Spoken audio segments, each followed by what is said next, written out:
안녕하세요. 저는 40대 주부입니다. 제 남편에겐 남동생이 한 명 있어요. 결혼 전부터 들은 바론 집에만 있다 사람을 만나지 않는다는 게 다였어요. 히키코모리인가 싶었는데 역시 나더라고요. 결혼한 지 10년이 지나도록 시동생은 미혼이었고 다행히 주식 투자의 귀재라서 재산은 꽤 있는 편이었습니다. 제가 들은 바로만 몇백억 부자라고 하더라고요. 그런데도 시어머니는 늘 시동생을 걱정하셨어요. 얘, 어디 또 중매설 사람 없니? 지난 10년 저도 할 만큼 했습니다. 제가 정말 좋아하던 대학 후배부터 지인의 지인들까지 중매 자리를 매번 마다한 건 시동생이었고 시어머니의 설득으로 겨우 나가서도 말 한마디 안 하는 바람에 매번 중매를 선 저만 욕을 먹었거든요. 어머니도 아시잖아요. 저 도련님 중매 섰다가 친구 다 잃었어요. 아휴, 쟤 어떡하면 좋니? 누군가 들으면 수백억 자산가인데 결혼 안 하는 게 뭐 큰 대수냐고 하겠지만 시동생의 생활 방식은 단명하기 딱 좋아 보였습니다. 밤낮 바뀐 채 생활하는 것은 기본, 먹는 것도 시어머니나 제가 챙겨다 주는 반찬은 죄다 썩혔고 늘 배달 음식만 먹더라고요. 그러니 살은 살대로 찌고 건강은 나빠지고 아무리 수백억 자산가면 뭐해요. 사람 사는 것처럼 살질 않는데. 그렇게 걱정이 늘어가던 어느 날 시어머니가 황급히 절 부르시는 거예요. 얘, 얼른 우리 집으로 좀 와봐. 시댁과 저희 집은 같은 아파트 다른 동이었어요. 아이들이 태어나면서 시어머니 도움이 종종 필요해서 이사를 온 거였는데 덕분에 위급한 상황에 도움을 많이 받았죠. 그런데 시어머니께서 그렇게 연락이 온 건 처음이었거든요. 전 무슨 일이 난 건가 싶어 급히 시댁으로 달려갔습니다. 그런데 시댁에 도착해보니 웬 예쁘장한 아가씨가 와 있는 거예요. 그 여자의 옆엔 늘 뿔테 안경에 큼직한 난닝구만 입고 다니던 도련님이 앉아 있었습니다. 그땐 어쩐 일로 난닝구 위에 체크 셔츠를 입고 있더라고요. 예쁘장한 그 아가씨가 저에게 인사를 했습니다. 어머, 안녕하세요. 말씀 많이 들었어요. 형수님이시라고. 전 너무 놀라서 시어머니와 그 여자를 번갈아 보며 물었어요. 설마 도련님 여자친구예요? 제가 눈이 튀어나올 듯이 놀라자 시어머니는 웃음을 터뜨리시더라고요. 그래, 맞아. 나도 얼마나 놀랐는지. 갑자기 누굴 좀 데려오겠다길래 아니 얘가 웬일로 제 집 밖을 다 나오나 했는데 글쎄 이렇게 예쁘장한 아가씨를 데려왔지 뭐냐.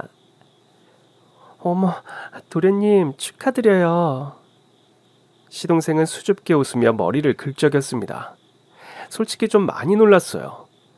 비만의 몸을 가진 히키코모리인 시동생에게 너무나 그림같이 예쁜 여자친구가 생긴 거예요. 사실 저희 오늘 드릴 말씀이 있어서 온 건데요. 오냐, 어서 말해봐. 저희 결혼하려고요. 갑작스러운 결혼 얘기에 전 경계심을 가득 세웠습니다. 만난 지 얼마나 됐는데요? 몇 달 안 되긴 했는데 이 사람 혼자 집에서 밥도 제대로 안 챙겨 먹고 밤낮 없이 주식 투자만 하는 게 안쓰러워서요. 그래서 제가 곁에서 챙겨주고 싶은데 제가 좀 구식이라 돈 거는 싫고 결혼해서 정식으로 이 사람이랑 같이 살고 싶어서요. 시동생과 그의 여자친구가 돌아간 뒤 시어머니는 입이 귀에 걸려 있었습니다. 일단 상견례장부터 잡자. 어머니 이렇게 쉽게 허락하실 거예요? 있을 때 얼른 보내버리자. 이렇게 꿈을 대다간 평생 혼자 살 것 같아서 그래. 알고 보니 시동생과 여자친구는 주식 동호회에서 만났다고 하더라고요. 솔직히 말해 시동생을 데려갈 여자가 또 있을까 싶다가도 여자에게도 약점이 있을 것 같다는 생각이 들더라고요. 집안이 별로거나 직업이 별로거나 둘 중 하나는 아쉬운 점이 있겠거니 생각하며 일단 상견례장에서 부모도 좀 보고 살아온 배경을 보자 싶었죠. 그런데 상견례 당일 전 깜짝 놀라고 말았습니다. 제 직업은 의사고요. 아빠가 병원장이세요. 그리고 아빠 병원에서 일하고 있습니다. 상견례장에서 다시 보는데도 어찌나 청순 가련하게 예쁘던지. 솔직히 말해 저 예쁜 사람 좋아하거든요. 제가 인물이 별로여서 그래도 시동생 신부감이니까 더 눈을 부릅뜨고 흠을 찾아보자 싶었죠. 그러나 예비 동서는 능력 있지, 외모 좋지, 사교성까지 뛰어난 말 그대로 완벽한 여자였습니다. 형님, 이제 형님이라고 불러도 되죠? 시간 되실 때 오셔서 비타민 주사도 좀 맞으시고 혹시 필요하신 시술 있으시면 언제든 말씀해 주세요. 딱 보기엔 필요한 시술은 없어 보이지만 요즘 성형은 자기 만족이잖아요.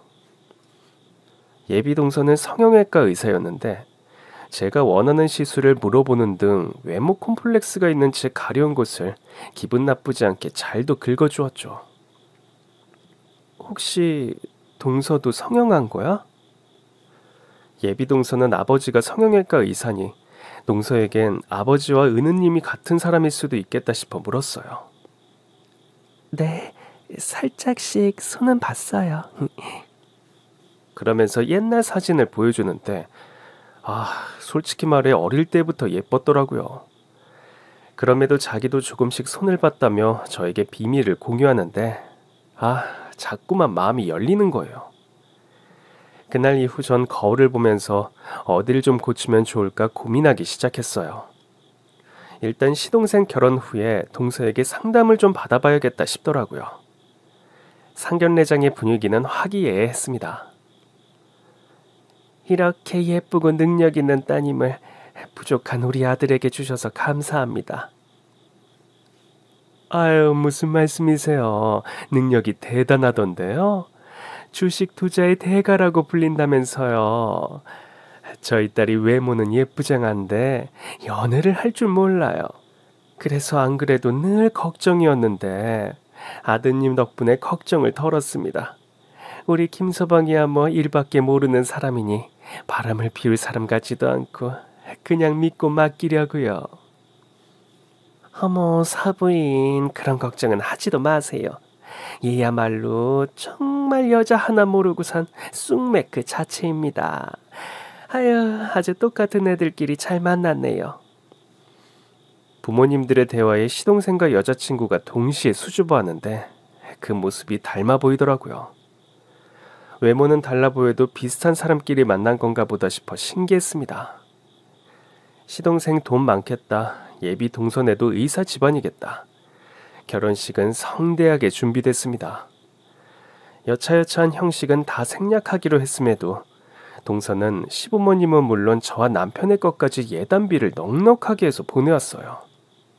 저희 부부 것까지 너무 많이 보냈기에 연락을 했죠. 동서, 예단비를 뭘 이렇게 많이 보내. 우리 것도 1,000만 원이라며 너무 많다. 형님, 한 번 받으시는 건데 받으시고 예쁜 옷 입고 와주세요.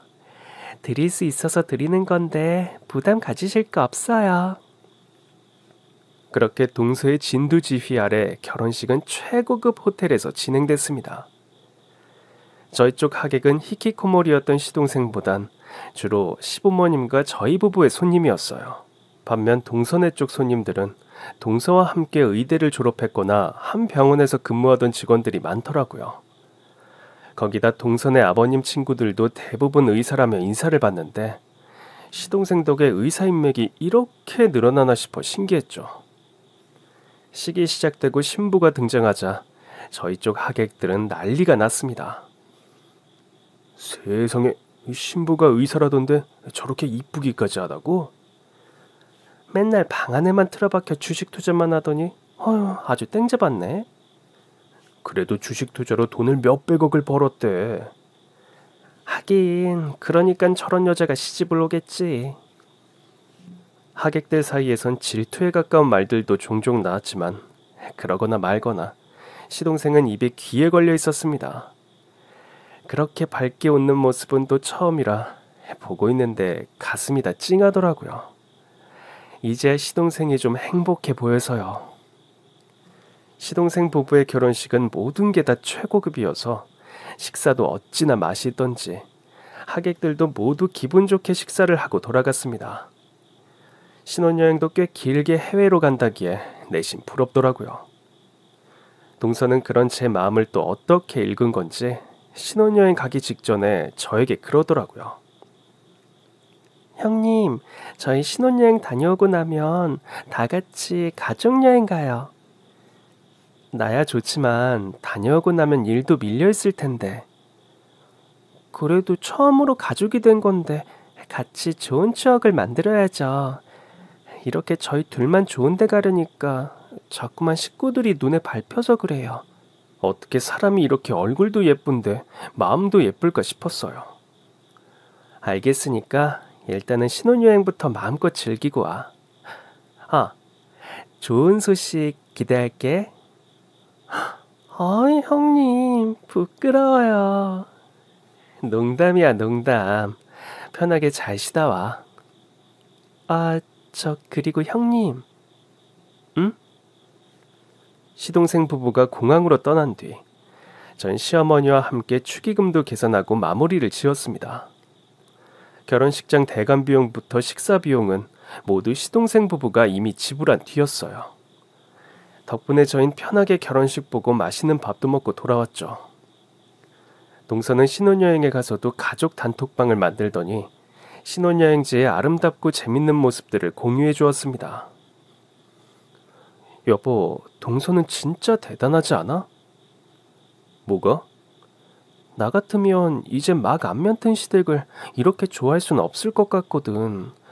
사실 우리 가족 단톡방도 없었는데 동서 덕분에 생긴 거잖아.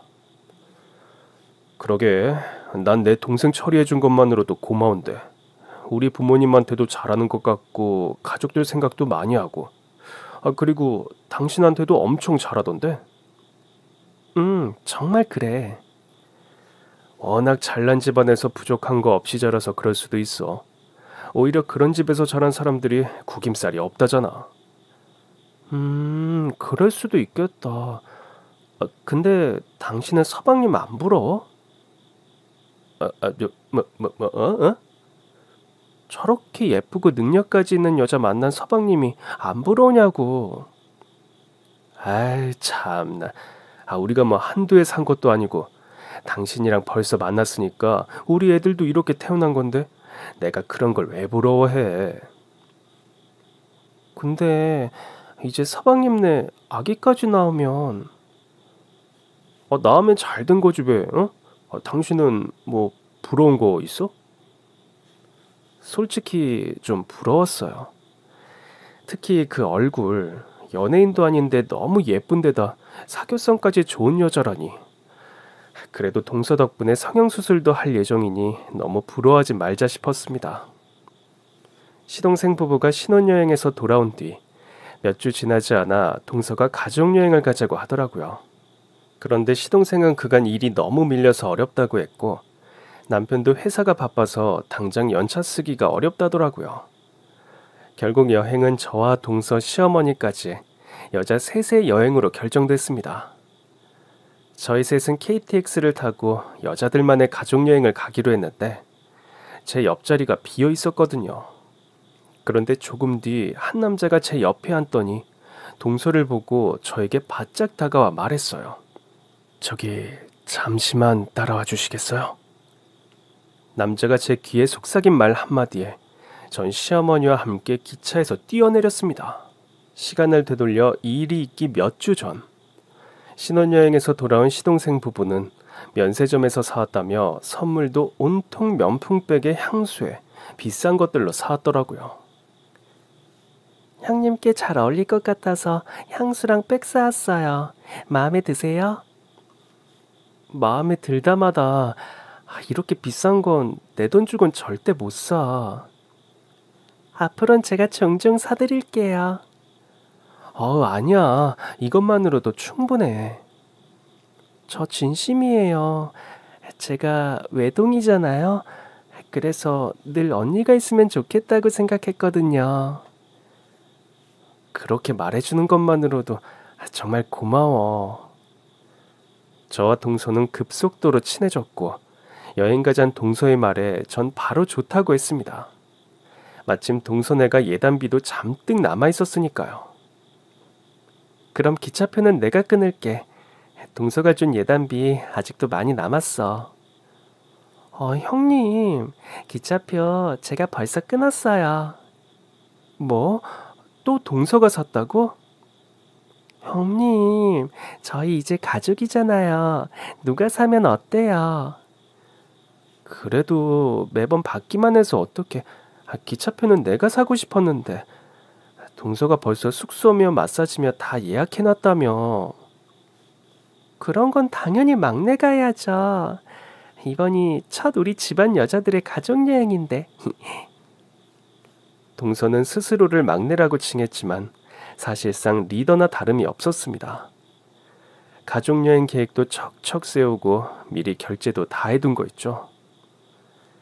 그러면 여행 다녀와서 내가 동서네 병원으로 갈게. 내가 이 예단비의 일부라도 꼭 동서 병원에서 사용해야 마음이 편할 것 같아. 형님, 무슨 말씀을 그렇게 섭섭하게 하세요? 형님은 무조건 공짜예요. 그건 진짜 안 되지. 동서 직장이고 사돈어른 병원인데. 그러니까 공짜라는 거예요. 저희 병원 잘하기로 유명해요. 제가 여행 다녀온 뒤에 꼭 모시고 갈게요. 내가 정말 동서한테 무슨 말을 못하겠어. 무조건 다 해준다고 하니까. 저 진심이에요. 어떤 시술 받고 싶으신지 잘 생각해 두세요. 제가 상담도 직접 해드리고 시술도 직접 해드릴게요. 싹싹한 동서로 인해 가족여행은 신속히 준비됐습니다. 물론 남편과 시동생은 일이 많아서 함께 가지 못했어요. 덕분에 우린 여자 셋의 가족여행을 떠날 수 있었죠. 무거운 캐리어를 들고 끙끙거리며 집을 나섰는데 동서가 차를 가지고 와 있더라고요. 형님, 제가 짐 실어드릴게요. 동서는 이미 시어머니까지 모시고 왔더라고요. 차가 얼마나 크고 좋던지 동서 덕에 편하게 KTX역까지 갈 수 있었습니다. 열차에 타보니 동서가 예매한 자리가 두 자리씩 마주보게끔 된 자리더라고요. 덕분에 마주보고 앉아 작은 목소리로 수다를 떨며 갈 수 있었어요. 참 센스도 좋은 여자다 싶었죠. 동서는 시어머니 옆에 딱 앉아서 입안의 혀처럼 비위를 잘 맞췄습니다. 덕분에 전 옆자리도 비어있겠다 편하게 갈 수 있었죠. 그나저나 내 옆자리는 예매를 안 한 건가? 제가 아까 자리 확인하려고 보니까 누가 예매했던데요? 그래? 그럼 다른 역에서 타나 보다. 이후 말이 떨어지기가 무섭게 제 옆자리에 한 남자가 앉더라고요. 그런데 그 남자가 자꾸만 동서를 흘끗거리는 거예요.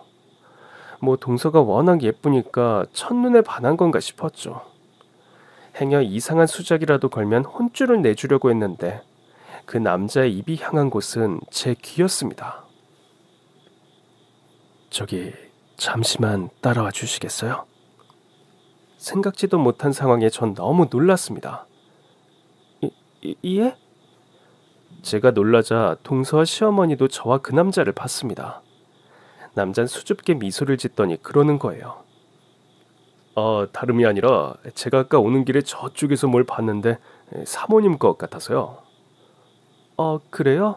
어디예요? 전 깜짝 놀랐습니다. 설마 신분증이나 카드를 떨어뜨린 건가 싶어 주머니에서 지갑을 꺼내며 남자를 따라갔어요. 그래봤자 열차 아닌데 뭐 별일이 있을 리 없잖아요. 그래서 일단 따라가긴 한 건데 남자가 다음 칸으로 가는 문을 열더니 저에게 아주 작은 소리로 속삭이더라고요. 이쪽으로 오시죠. 그 순간 분위기가 좀 이상하더라고요. 저기 그 물건이 어디 있는 건지 말씀을 해주셔야. 이쪽으로 와보시면 압니다. 뭔가 이상했지만 일단 따라갔습니다. 제가 문을 닫자 남자는 다음 칸으로 가는 문을 열지 않고 절 돌아봤어요. 죄송합니다.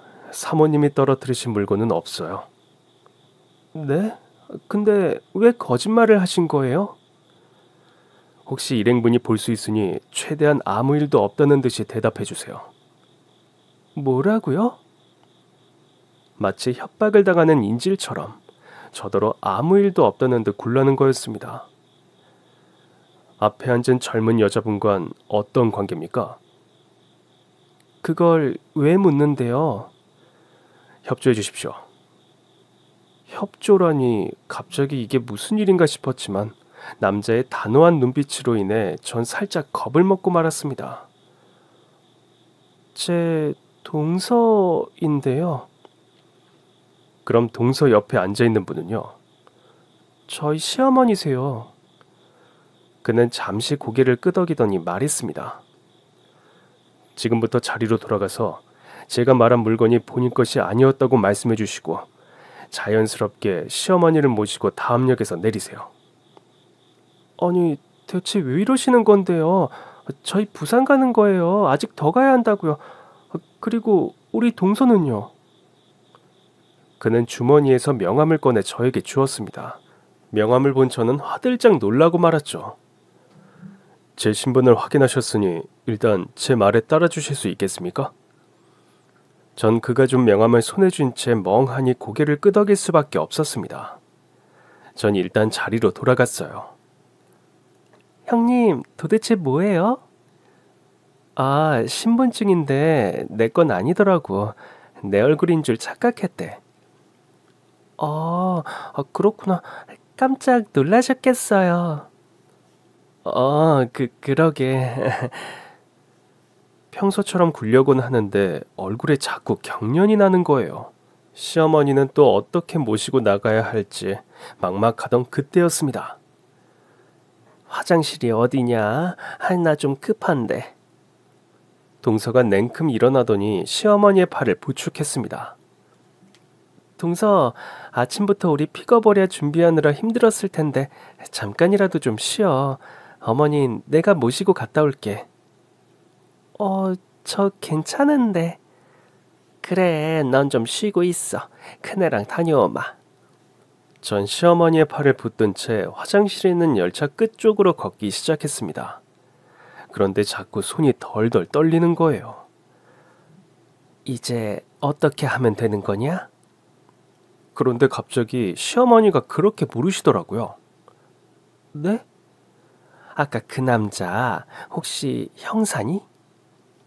전 너무 놀라서 행여나 뒤에 동서가 있을까 돌아봤어요. 다행히 동서는 자리에 앉아 있더라고요. 어머니, 어떻게 하셨어요? 느낌이 이상해서. 근데 형사가 왜? 어머니, 일단 우리 내려요. 뭐? 지금? 여기서 뛰어내리자고? 그때 마침 곧 다음 역이라는 안내 음성이 나오기 시작했습니다. 열차가 다음 역에 도착하자마자 전 시어머니와 함께 기차에서 뛰어내렸습니다. 내려서도 동서가 보이지 않는 쪽으로 죽어라 뛰었어요. 시어머니는 왜 뛰는지 영문도 모르시면서 일단 절 따라 뛰시더라고요. 조금 뒤 다시 열차가 출발하던 그때였습니다. 형님, 어머니, 여기서 내리시면 어떡해요? 동서가 열차 문 앞에서 저랑 시어머니를 향해 손을 흔드는 거예요. 전 너무 놀라서 다리에 힘이 풀렸고 동서는 저희 쪽으로 다가오기 시작했습니다. 형님, 열차 안에 화장실 있는데 모르셨어요? 그때였습니다. 아까 본 남자 형사와 또 다른 형사 2명이 동서에게 달려들었어요. 아니, 당신들 지금 뭐 하는 거야? 당신을 살인미수 혐의의 가장 유력한 용의자로 긴급 체포합니다. 저와 시어머니는 서로를 마주보며 눈이 휘둥그레졌습니다.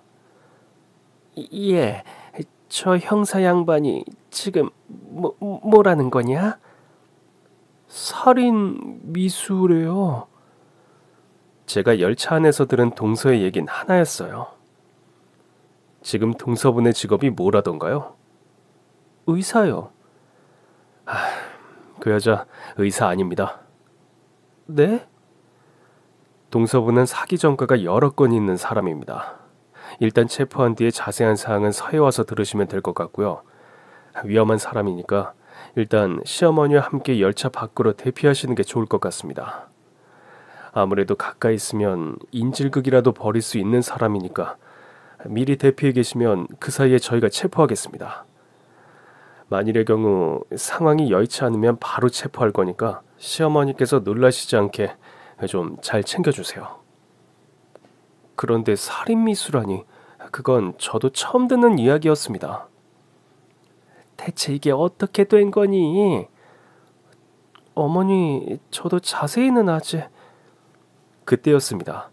마침 남편에게서 전화가 오더라고요. 여보. 당신 지금 어디야? 남편의 목소리를 듣는데 눈물이 왈칵 나더라고요. 그게 지금 어디냐면... 글쎄 현수가 병원이래. 형사한테서 연락이 왔어. 서방님이? 전 너무 놀라서 시어머니를 봤고 시어머니는 여전히 뭐가 뭔지 모르겠다는 얼굴로 절 보고 계셨습니다. 이거 안 나? 내가 뭐 옛날에 참이숙인 줄 알아? 어머니, 형님, 와서 얘기 좀 해주세요. 이 사람들이 사람을 잘못 보고 이러는 거예요. 네? 얼른 좀 와보라고. 전 또 한 번 놀랄 수밖에 없었습니다. 동서의 이름은 분명 차예은이었는데 본인 입으로 자기 이름이 차미숙이라고 하는 겁니다. 시어머니는 겁에 질린 채 제 팔을 꽉 붙드셨고 전 그 손을 꼭 붙든 채 형사들을 따라 경찰서로 향했습니다. 경찰서에서 보니 동선 완전 다른 사람이었습니다. 아니, 대체 왜들 이러는 거야? 내가 살인미수라니. 증거가 있는 거냐고? 형사는 옆에 있는 시어머니를 생각해 말을 아끼고 있었지만 곧 다른 형사분이 와서 수사 보고를 하시더라고요. 지금 연락 왔는데 김현수 씨 의식 되찾으셨대요. 그러나 형사 입에서 나온 서방님의 이름에 시어머니는 큰 충격을 받고 말았습니다. 형사 양반, 도대체 이게 무슨 소리예요? 우리 아들이 의식이 없었어요? 어머니, 일단 조사 중이라 다 설명은 못하겠지만 일단 둘째 며느님은 사기 전과가 있는 사람으로 둘째 아드님을 살해하려 한 가장 유력한 용의자입니다.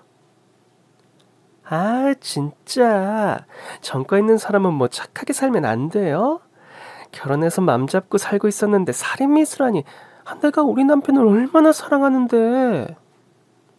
결국 시어머니는 그 자리에서 혼절하셨고 전 시어머니를 태운 구급차와 함께 서방님이 입원 중이라는 병원으로 이동했습니다. 정신을 차리신 시어머니는 눈물을 쏟으며 후회하셨어요. 얼굴이 반반한 게, 의사식이나 되는 게 너무 살갑게 구는 게 내 이상하다 했어. 어머니, 뭐 그런 사람이 있을 수도 있죠. 어머니가 잘못 보신 거 아니에요. 아유, 내가 우리 현수 결혼시키는데 눈만 멀어 있지 않았어도. 아유. 어머니, 저도 속았는데요, 뭐.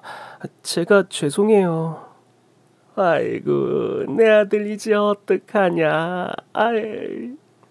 다행히 시동생은 일반 병실로 옮긴 상태였어요.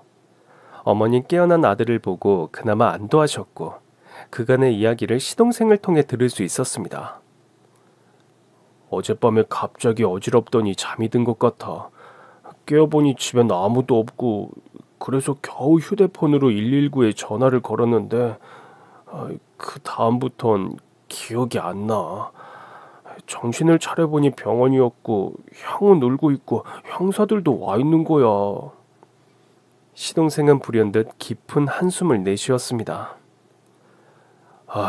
저 의사가 아닌 거 눈치채고 있었어요.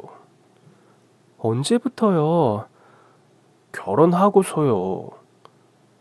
아니, 도대체 어떻게? 의사라고는 하는데 칼을 잘 못 쓰더라고. 칼? 어, 과도도 무섭다고 그러고, 그래서 내가 과일도 다 깎아주고 그랬거든. 칼을 무서워하는데 어떻게 의사 일을 하나 싶었는데, 아니었던 거지. 이상했는데 왜 묻지도 않고 우리한테도 말을 안 한 거예요.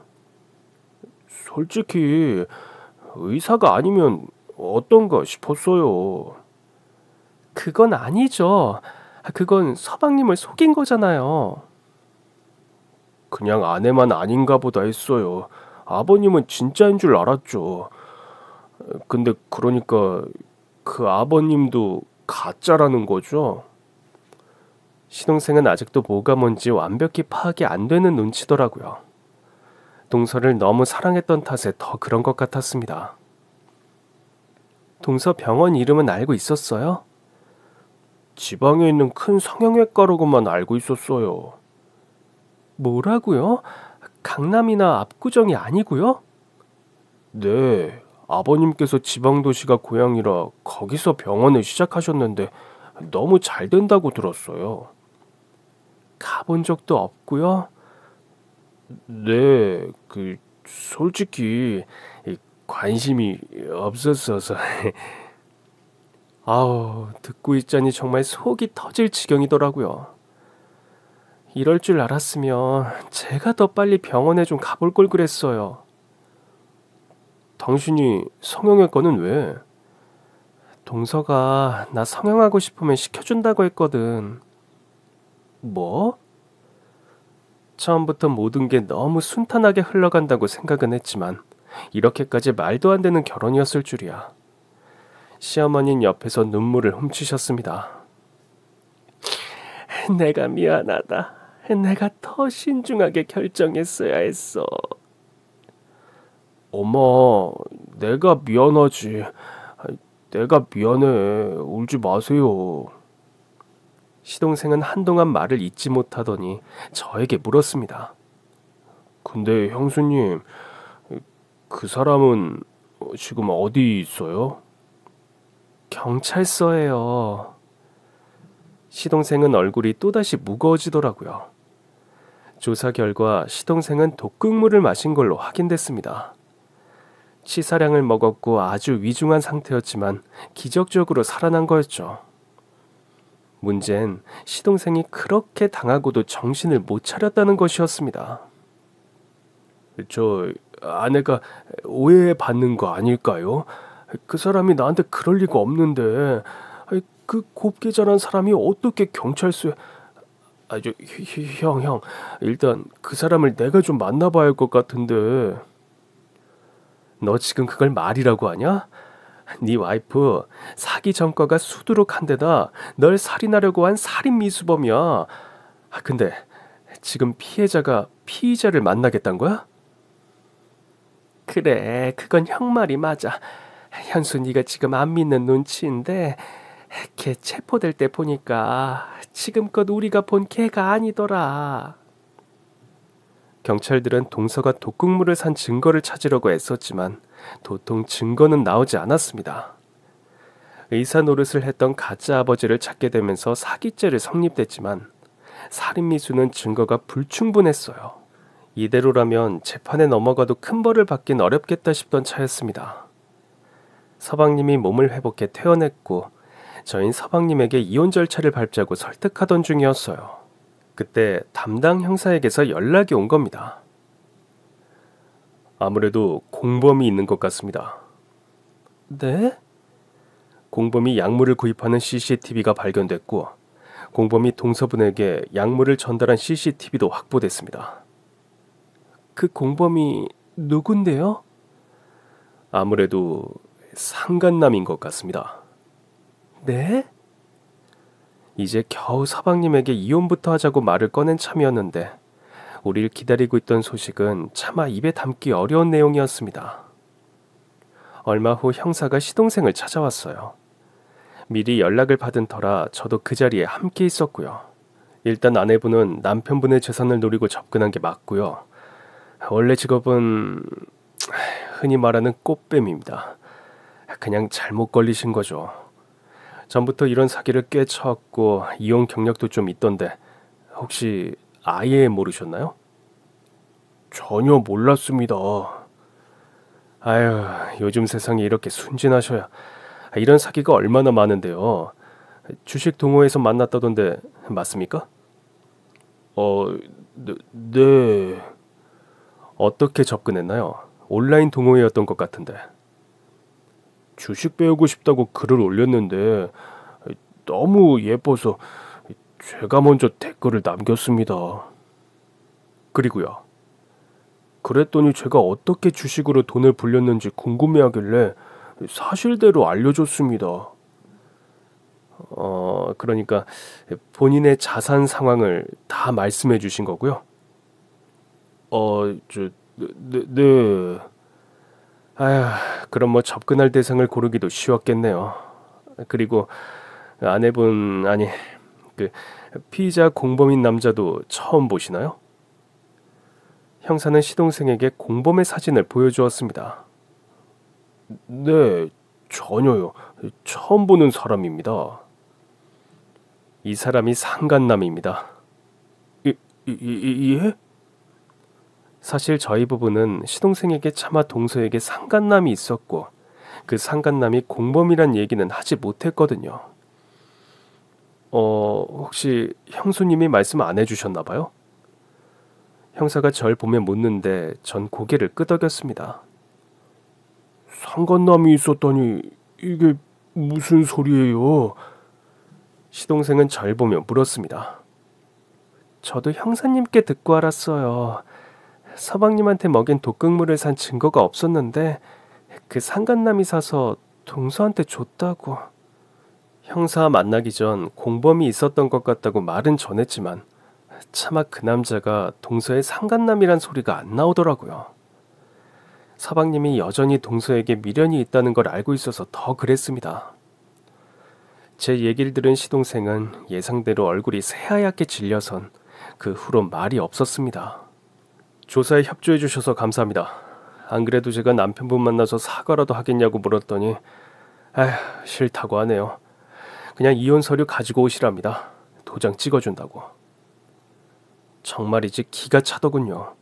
누가 누구한테 이혼하라 말라 하는 건지. 형사가 돌아간 뒤 전 시동생에게 미리 뽑아둔 이혼 서류를 내밀었습니다. 시동생, 이제 그만 서류 작성하는 게 어떨까요? 시동생은 한동안 그 서류를 가만히 보다가 결국 펜을 들어 작성하기 시작했습니다. 그 모습을 보고 있는데 속이 후련하긴커녕 고구마 100개 먹은 것처럼 갑갑하기만 하더라고요. 결국 동서와 상간남은 구치소에 갇혔습니다. 전 도저히 못 참겠어서 구치소로 면회를 갔죠. 우리 처음 보죠? 제가 면회하러 간 쪽은 동서가 아니라 상간남 쪽이었어요. 처음 뵙네요. 근데 무슨 일이요? 무슨 일이냐뇨. 우리 서방님을 죽이려고 했으면서. 전 억울합니다. 뭐라고요? 전 그냥 걔가 사다 달라는 거 사다 준 것뿐이에요. 난 또 처음 보는 여자가 왔다길래 궁금해서 나와본 건데. 똥밟았네. 상간남이 뭐라고 짓거리든 전 궁금한 걸 물어봐야 했습니다. 동서, 아니, 그 여자랑 언제부터 만나서 사기치고 다닌 거예요? 저 이번이 처음인데요. 그 말을 지금 저보고 믿으라고요? 그럼 아니란 증거 있습니까? 그렇게 되묻는데 진짜 할 말이 없더라고요. 경찰 조사에 따르면 상간남의 말은 사실이었습니다. 전에도 여러 남자의 재산을 탈취할 목적으로 접근했었고 바로 직전 남편에게도 독극물을 먹였다가 무죄로 풀려났었더라고요. 단 그때는 상간남이 범인으로 지목된 모양이었습니다만 그 상간남은 지금도 감옥에 있었고요. 그러니 이 남자는 그 남자일 수가 없었죠. 나도 진짜 억울해요.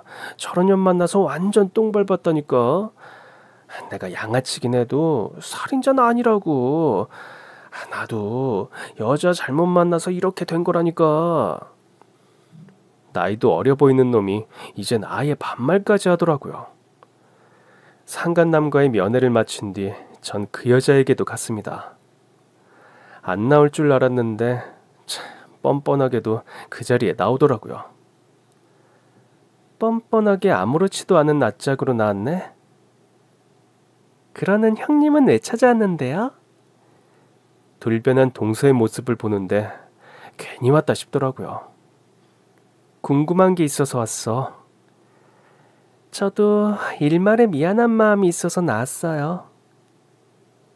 일말? 일말이면 안 되지 않나? 사람을 죽이려고 해놓고? 제가 그렇게 되물으니 셀쭉한 얼굴로 팔짱을 끼더라고요. 궁금한 거 있다며 얼른 물어보고 가요. 적반하장의 태도에 열불이 났지만 꾹 참았습니다. 화장기 없는 얼굴을 보니 아휴, 이제야 자기 나이처럼 보이더라고요. 경찰한테 들은 게 맞네. 얼굴이 제대로 사갔어. 그쪽 나보다 언니죠?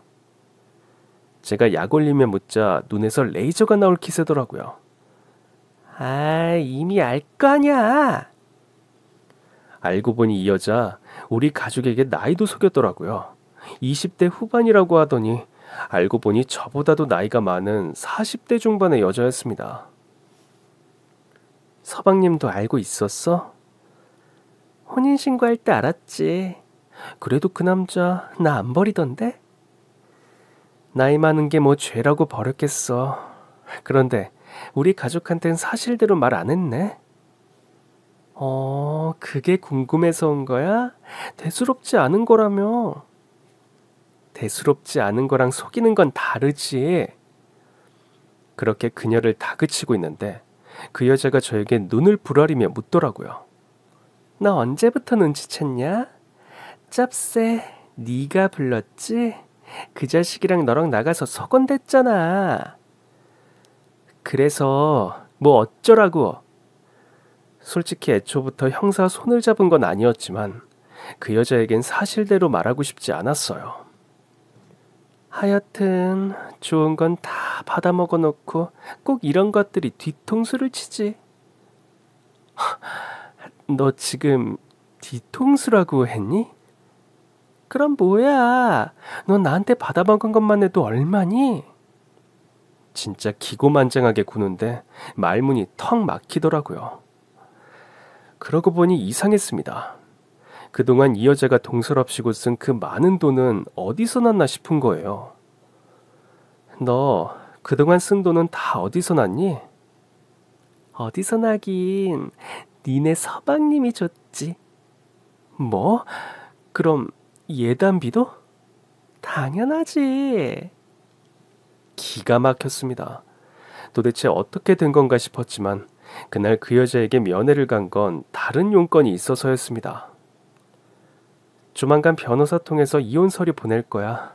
잔말 말고 사인해. 어이가 없네. 내가 먼저 해준다고 했잖아. 네가 뭔데 하라 말아야. 이건 서방님이 결정한 거야. 그 바보가 날 버릴 수 있대? 아무리 바보라도 자기를 죽이려고 한 여자랑은 같이 못 살지 않겠니? 생각 좀 해. 마지막으로 궁금한 건 그 상간남의 말이 사실인가 하는 것이었습니다. 상간남, 자긴 네가 사다 달라는 것만 사다 줬는데 사실이야? 제가 궁금해하는 기색을 보이자 그 여자 의자에 등을 기대더니 턱을 쳐들고 그러는 거예요. 나이도 깎겠다. 언니라고 불러봐. 그럼 알려줄게. 기가 차서 그냥 돌아 나오려던 그때였습니다. 넌 아직도 사기꾼 말을 믿니?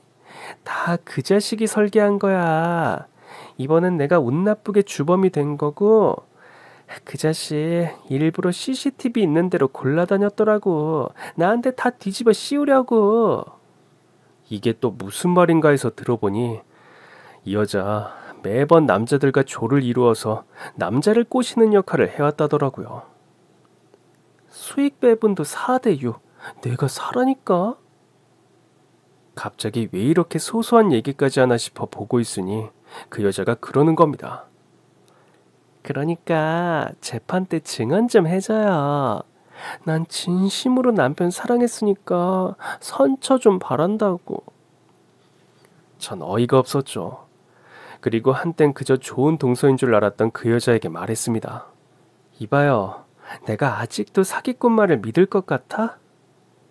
그 여잔 넋이 나간 표정을 짓더라고요. 전 그 말을 마지막으로 접견 장소를 빠져나왔습니다. 어쩜 저런 모습을 감쪽같이 감춘 채 사람 좋은 척을 해왔던 건지 소름이 끼치더라고요. 마지막까지도 자신을 진짜 동서로 여겼던 제 마음을 이용하려는 모습에 정말이지 남은 일말의 정도 다 떨어졌습니다. 전 집으로 가는 대신 시댁으로 갔어요. 서방님이 시댁에서 몸조리를 하고 있었거든요. 시댁에 도착했더니 시어머니가 걱정스러운 얼굴로 말씀하시더라고요. 오늘 한 번도 방 안에서 나오질 않는다. 식사는요? 방에서 먹었어. 전 안 되겠다 싶어 서방님이 있는 방문을 두드렸습니다. 서방님, 저랑 얘기 좀 해요. 그리곤 방문을 벌컥 열었더니 서방님이 암막 커튼까지 쳐놓고 우두커니 고개를 숙이고 앉아있는 거예요. 저 오늘 그 여자 만나고 왔어요. 동서 얘기를 하자 그제야 고개를 들더라고요. 정말이냐? 아니, 왜 만나고 왔어? 어느새 시어머니도 제 뒤에 와서 얘기를 듣고 계시더라고요. 이혼 서류 곧 보낸다고 말했고요. 근데 그 여자한테 듣자 하니까 그동안 그 여자가 쓴 돈이 다 서방님이 준 돈이라는데 이거 사실이에요?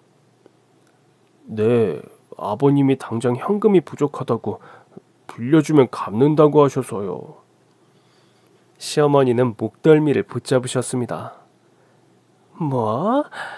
그럼 우리가 그동안 받아서 신나게 쓴 예단비며 아꼈다고 생각한 예식장 대여비랑 식사비 이런 것도 전부 다? 시동생이 고개를 끄덕이더라고요. 결국 시동생은 시어머니에게 등짝을 얻어맞았습니다. 아휴, 내가 이놈 새끼 돈 잘 번다고 그냥 오냐 오냐. 방 안에만 처박혀 있어도 오냐 오냐. 장가 간다길래 그거면 됐다고 오냐 오냐 했더니 물려도 꽃뱀한테 물려? 똥인지 된장인지 찍어 먹어봐야 아냐? 어? 아이고, 이게 나이만 처먹고 등치만 컸지 완전히 갓나네야 갓나네. 너 이제부터 나와서 밥 먹어. 그리고 때 되면 나랑 같이 나가서 산책도 하고, 알겠어? 시동생은 호되게 혼낸 시어머니는 저에게 말씀하셨습니다. 이제부터 이놈의 자식은 네가 마음대로 해라. 운동은 내가 시켜서 살 빼놓을 테니까 이 자식 똑바로 교육시켜서 제대로 된 여자한테 장가 보내자. 시어머니의 굳은 결심에 저도 정신이 번쩍 들더라고요. 그렇게 해요, 어머니.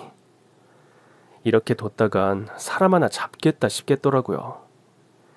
그 후 시동생은 저랑 어머니와 함께 매일같이 운동도 하고 밥도 가족들과 함께 먹기 시작했습니다.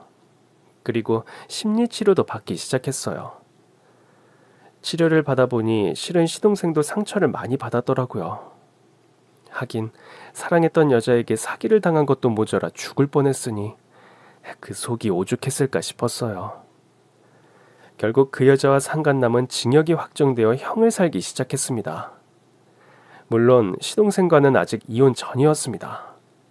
왜냐하면 혼인무효 소송 중이었거든요. 혼인무효 소송의 마지막 기일, 재판장에 나타난 시동생은 전관 완전히 딴판의 모습이었습니다. 다이어트의 성공에 늘씬해진 것은 기본, 멀끔한 차림으로 재판장에 나왔어요. 서방님을 본 그 여잔 당황하는 눈치더라고요. 혼인무효 소송의 결과는 당연히 승소였습니다.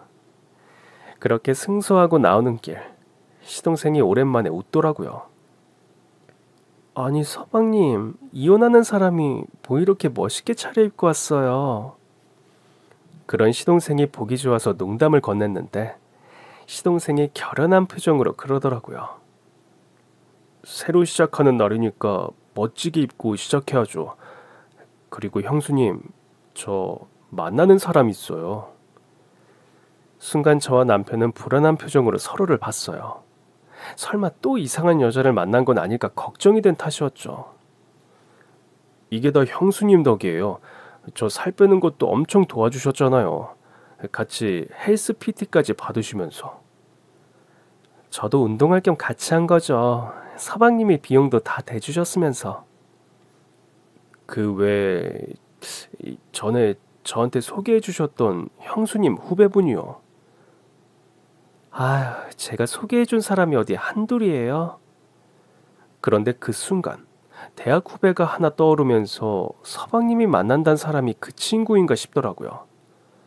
설마 지영이요? 시동생은 수줍은 듯 고개를 끄덕였습니다. 제가 얼마 전에 SNS를 만들었잖아요. 근데 그분이 제 번호를 계속 갖고 계셨나 봐요. 절 먼저 팔로우하셔서 저도 마팔했는데 이제 그때부터 전 너무 기뻐서 눈물이 다 나더라고요. 그 동생 정말 착한 데다 성실해서 자기 일도 잘하는 친구였거든요. 서방님, 꽃뱀한테 제대로 데이더니 이제야 제대로 만나셨네요. 사실 소개팅 할 땐 마음이 별로 없었는데 SNS로 팔로우 해놓고 보는데 이렇게 예뻤나 싶고 그러나 시동생의 말에 전 좀 갸우뚱했습니다. 그 후배가 그렇게 예쁜 얼굴은 아니었거든요. 그렇게 예쁜 꽃뱀이랑도 살았던 사람이 그 후배가 예쁘다고 하니 좀 의외더라고요. 그게 그냥 얼굴이 예쁘다기보다 마음이 예쁘더라고요. 시간 날 때마다 봉사도 다니고 그래서 저도 한번 같이 봉사 가고 싶다고 했더니 흔쾌히 같이 가자고 하셔서 아, 그럼 그때부터 만난 거예요? 예, 지영 씨가 형수님한테 말씀드리기 쑥스럽다고 해서 그래서 제가 말씀드리는 거예요. 전 너무 좋아서 시동생의 손을 꼭 잡고 말했습니다. 우리 조만간 저랑 어머니 지영이 그리고 시동생 이렇게 넷이 만나요. 저야 너무 좋죠. 어쩐지 살을 나보다 더 열심히 빼더라. 시동생이 수줍게 웃는데 그제야 마음이 좀 놓이더라고요. 1년 뒤 시동생은 제 후배와 결혼에 성공했습니다. 당연히 시어머니는 너무 좋아하셨고요. 저희는 이미 한번 거하게 불렀던 하객 대신 가족끼리 단란한 가운데 식을 올렸어요. 물론 신부도 좋다고 했고요. 큰 위기도 있었지만 극복하고 보니 또 이렇게 행복이 찾아오네요. 덕분에 전 제가 참 좋아했던 후배와의 관계도 회복했고요. 그렇게 저희 가족 모두 세 식구와 함께 행복한 나날을 보내고 있습니다. 그럼 지금까지 제 긴 사연 들어주셔서 정말 감사합니다. 오늘도 행복한 하루 되세요.